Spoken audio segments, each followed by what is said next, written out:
Herkese selamlar. Bugün Jale Hanım'la beraberiz. Hakikaten muhteşem bir ezber bozma projesi. Bir dünya markasının Azerbaycan'ımızda temsili ve onunla gördüğü işler hakkında bir bilgi almak istiyoruz. Hoş geldiniz. Salam, hoş gördük. Nasıl başladı? Siz ben bildiğim kadar öğretmensiniz ve öğretmen ola ola bu projeye nasıl başladı, nasıl start verdiniz, neler yapıyoruz?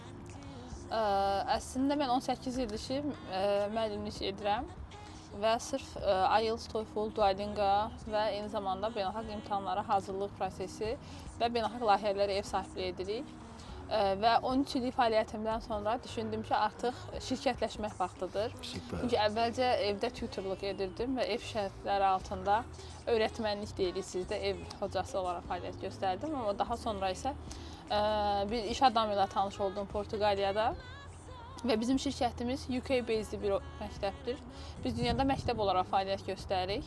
Baş ofisimiz İngiltərədə, Londonda və eyni zamanda Tayvandadır.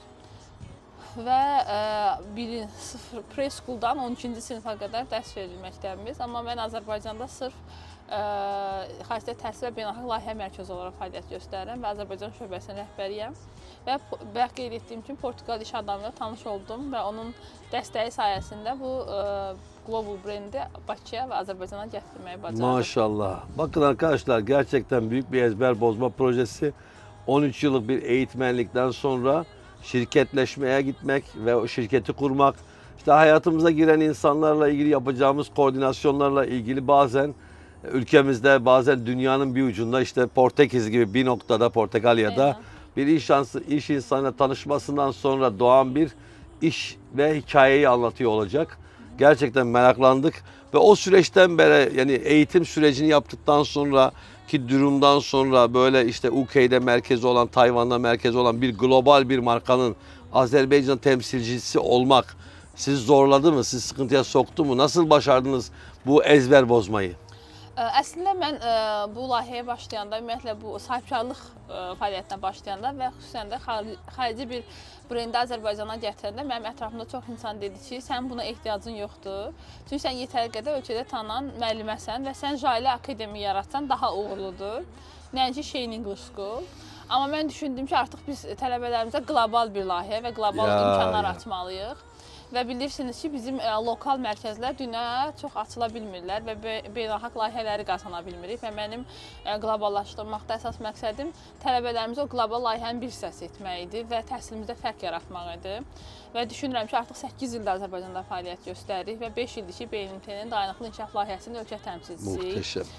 Və hər il Azərbaycan qrupu ilə birgə bir çox Azərbaycan tələbələrinin beynəlxalq arenalarda, yarışlarda iştirakını təmin edirik. Və artıq bu illəri 3-cü dəfə New Yorkda BMT-nin baş ofisində diplomatiya yarışı üzrə Azərbaycan komandasını təmsil edəcəyik. Bu yaxınlarda FAO-da olduq, Romada və orada da uğurla geri qayıtdıq. Və noyabr ayında UNESCO-da olmuşduq, Fransada və orada da ölkəmizə uğurla qayıtdıq. Və burada əsas məqsədimiz gənclərimizə diplomatiya, ölkəni təmsil etmək, ingilis dilini düzgün təbliğ etmək və ingilis dilini beynəlxalq arenada təqdim etməkdir. Bilirsiniz ki, artıq sosial mediada tələbələrə daha çox bayağı şeyləri təbliğ edirlər. Gənclərə daha çox asan yolla pul qazanmağı, əməyi aşılamırlar, təhsili aşılamırlar, onlara YouTuber, TikToker olmağı aşılayırlar. Amma 18 illik təhsil həyatında fərq yaratmaq istəyən bir müəllim olaraq mənim əsas məqsədim gənclərimizə təhsili aşılamaqdır, elmi aşılamaqdır, ölkəmizi təmsil etmək, Azərbaycanlı olmağın fərqli olduğu bir hissini onlara aşılamaqdır. Mən də istəyirəm ki, gələcəkdə onlar diplomat olsunlar, ölkəmizi beynəlxalq arenada təmsil etsinlər və mən demək olar ki, 38 illik həyatımın bütün hissəsini, 18 yaşımdan bəri ölkəmi fərqli arenalarda təmsil etmişəm. Və bir Azərbaycan xanımının, övladının gücünü, təhsilini, savadını və bir xanımın özünə məxsus olan xüsusiyyətlərini daima dünyaya göstərməyə çalışmışam və bu günlərim yol aldığım tələbələrlə də bunu hədəf qoyuram. Çox təəssüf edirəm ki, bizim sahəmizdə bəzən düzgün rəqabət getmir. İşinə sahib olmayan insanlar bəzən bu sahəni biznesə çevirirlər, amma təhsil biznes deyil, təhsil məncə dəyərdir. Və bu sahədə əgər siz dəyər yaratmırsınızsa və tələbələriniz də o bağı yaratmırsınızsa, bəlkə də siz 1 il, 2 il, 3 il pul qazana bilərsiniz. Amma inanın ki, bir yerdə qırılırsınız, davamlı ola bilmirsiniz. Təhsili gözəl edən davamlı olmaqdır və davamlılıq da bizdən daimi əmək, əzm, eyni zamanda savad və kapasite tələb edir ki, biz bu sahədə uğurlu olaq. Muhteşem. Və düşünürəm ki, biz bu sahədə dayanmadan çalışacağıq və gənclərimizə faydalı olmaq istəyirik və ən əsas Azərbaycana. Mən özüm yurt dışında təhsil almışam və hər kəs mənə deyir ki, niyə xaricdə qalmadınız, niyə Azərbaycana döndünüz və yetəri qədər də imkanlarım olub. Amma mənim üçün önəmli olan Azərbaycana gəlib Azərbaycana fayda verməkdir. Azərbaycan gənclərinə, təhsilimizə, dövlətimizə fayda verməkdir və ona görə də yenə bir imkanım yersə, yenə də Azərbaycanı seçərəm və ölkəm üçün faydalı olmağa əsas hədəf seçərəm. Ben sizi yürekten tebrik ediyorum. Orada iki tane konu var değerli dostlar. Bir tanesi kendi markanı yapmak ve bunu globale açmak mı? İşte Jale markasıyla büyümek mi? Yoksa globalde çok meşhur olan bir brandi ülkemizde getirip onun networkingini kullanarak bu istikamette hem ülkemizi temsil etmek, hem ülke gençliğini onlarla entegre etmek, hem de globale onları taşımak mı? Bu iki tane konu çok önemli konu aslında arkadaşlar. Gerçekten ben de mesela birçok markanın master franchise'ini yapıyorum. Çünkü kendi brandinizi yapmak ve kendi brandinizi dünyaya aşılamak çok kolay bir proses değil. Bu zaman alacak bir proses olabiliyor. Onun için bazen de dünya markalarını ülkemize getirmek, onu en iyi şekilde temsil etmek ve onun networkingini kullanmak hakikaten çok önemli bir etken. İkinci önemli, ben keyifle dinlediğim konu var ki gençlere ve girişimcilere bu konuyla ilgili konuda savatı, bilgisi, becerisi, eğitimi, yapısını aşılamak ve Azerbaycan'dan binlerce jaleleri çıkarmak ve onları dünya sistemasında koordine etmek önemli bir etkendir. Gerçekten çok ulvi bir iş yapıyorsunuz. Ben sizi yürekten tebrik ediyorum. Bu çok önemlidir arkadaşlar. Çünkü biz markaları temsil ettiğimiz zaman aynı zamanda ülkemizin kültürünü ve yapısını da temsil ediyoruz. Peki sadece bir iş mi yapmak lazım? Şu anda siz sadece Jale Akademi operasyonunu yaparken başka ilave businesslarınız var mı yoksa yok? Xeyr, sırf təhsil sahəsində olmağı önəm tuturam. Və daha çox da mənim üçün məni tanıyan dostlarım bilir. Mənə deyirlər, siz əməkçi müəllimsiniz. Çünki mən müəllimliyi sevən insanam. Evet. Və həyatda məni müəllimlik qədər xoşbəxt edən məncə ikinci bir peşə ola bilməz və hal-hazırda daha çox o sahəyə fokusluyuq.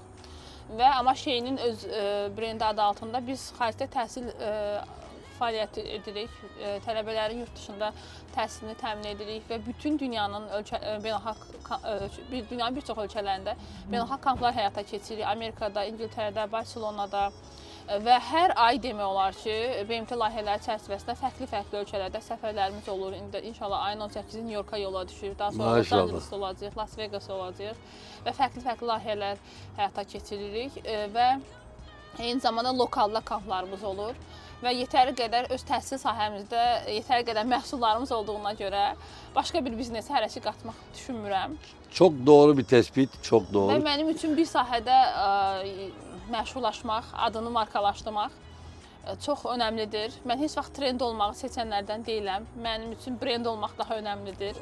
Muhteşem. Və mən düşünürəm ki, hər kəs öz işinin sahibi olmalıdır. Və mən bu illər ərzində, yəni ingilis dili, TOEFL, xarici təhsil deyəndə bu ölkədə 5 ağla gələn insanlardan varsa, biri mənəmsə, bu mənim başarımdır. Və mən daima da bu sahədə uğurlu olmağa önəm seçirəm və düşünürəm ki, qocalana qədər də müəllimlik fəaliyyəti və sırf bu sahədə olmağı düşünürəm. Ya aslında tespit çok doğru. Elimizde 5 tane 10 tane karpuz taşımaktansa bir tane karpuzu sağlam taşımak lazım. Bir de birçok sektöre girip birçok sektörde 2 numara, 3 numara, 5 numara, 10 numara olmaktansa ana işimizde en başarılı iş insanı olmak, onu temsil etmek, hakkınca temsil etmek o daha önemli bir şey. Ve o iş bir de artı Jale Hanım'ın çok güzel bir şey oldu. İşini severek yapmak, sevdiği işi yapmak değerli arkadaşlar. Bizde en önemli etken hangi işi yapıyorsan yap, o gerçekten senin sevdiğin, arzuladığın ve gelecekte imzanı atacağın işlerin ana temelini oluşturuyor mu? Ona bakmak lazım. Çok keyifli bir sohbet oldu. Ekleyeceğiz bir şey var mı seyircilerimizden?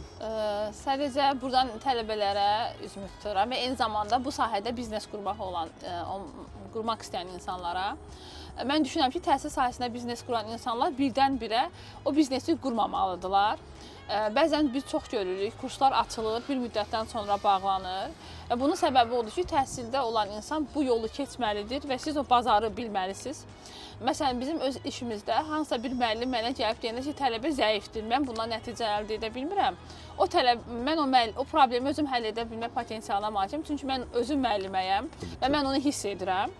Və eyni zamanda mən heç vaxt artıq 8 ildir mən şirkət rəhbəriyəm, amma mən heç vaxt mənim əməkdaşlarımızdan da soruşsalar, heç vaxt şirkət müdür moduna girən biri deyiləm. Mən işimin həm belə deyək, müdüriyəm, həm də onun işçisiyəm. Maşallah. Və onlardan daha çox çalışıram. Tezdən saat 10-dan axşam saat 10-a qədər dərs keçirəm. Və bundan təbii ki, zövq alıram. Və mən düşünürəm ki, bizim uğurlu olmamızın səbəbi məhz o işi idarə edən şəxsin o işə verdiyi əməkdir, dəyərdir. Çünki mən o işə öz sevgimi göstərməklə eyni zamanda əməkdaşlarımıza da rol model olmağa çalışıram ki, siz bu sahədə yürümək istəyirsinizsə, mütləq şəkildə bir kapasitə qoymalısınız. Və Jack Ma'nın bir sözü var, çox sevirəm o sözü ki, insanlar 18 yaşından 30 yaşına qədər yaxşı bir bossun yanında işləməlidir və təcrübə qazanmalıdırlar. Və 30 yaşından 40 yaşına qədər denəməlidirlər ki, onlar hər hansı bir biznesi qura bilirlər, yoxsa yox. Yəni siz artıq 30 yaşınızdan sonra o biznesi quranda bir yerdə qoyduğunuz təcrübə olmalıdır. Amma insanlar bugün 20-22 yaşında hər hansı bir biznesi qurur, uğursuz olur, ruhdan düşür və biznes sahəsindən geri çəkilir. Məncə əvvəlcə təcrübə qazanmalıyıq, networking qurmalıyıq, ad çıxartmalıyıq, markalaşmalıyıq. Biz şirkətləşmə mərhələsi də biz uzun çəkdi. Biz birdən-birə şirkət olmadıq. Yəni o mərhələdə düşünürəm ki, şeyinin ayaqda qalması mənim yetirdiyim 13 il idi və məni tanıyan insanlar şeyini seçdilər. Biz 2 ildən sonra artıq pazarlama etdik, marketinq yaratdıq, Sakit müəllimlə bir strategiya qurduq. Çox gözəl. Yəni bunun səbəbi məncə yenə də o background rol oynadı ki, biz şirkət olaraq ilk mərhələdə ayağa dura bildik və bu sahədə də biznes qurmaq istəyən bütün gənclərə məsləhətim əvvəlcə background qurun, özünüzü tanıdın, təhsildə dəyər yaradın, sonra o biznesə qurun və amma tam səmimi deyim, bu pullu sahə deyil. Düşünmürəm ki, milyonçu olacaqsınız. Evet. Davamlı olmaq istəyirsinizsə və ad çıxartmaq istəyirsinizsə bu sahədə olun. Düzdür, geri dönüşü gözəldir və düşünürəm ki, ən zövq verici gəlirdir. Tələbələrdən aldığınız feedbackləri, onların uğurlarını görmək, onların rəhbər vəzifədə görmək sizin aldığınız ən böyük məncə qazancdır. Və eyni zamanda sizdən daima çalışqanlıq tələb edir. Yəni siz bunu bir gündən, 5 gündən, 5 müştəridən yola verə bilməzsiniz. Siz nəticə əldə etməlisiniz ki, onlar sizə yeni bir insanları və müştərini geri dönüş etsin. Çok teşekkür ederiz. Çok sağ olun. Sağ olun.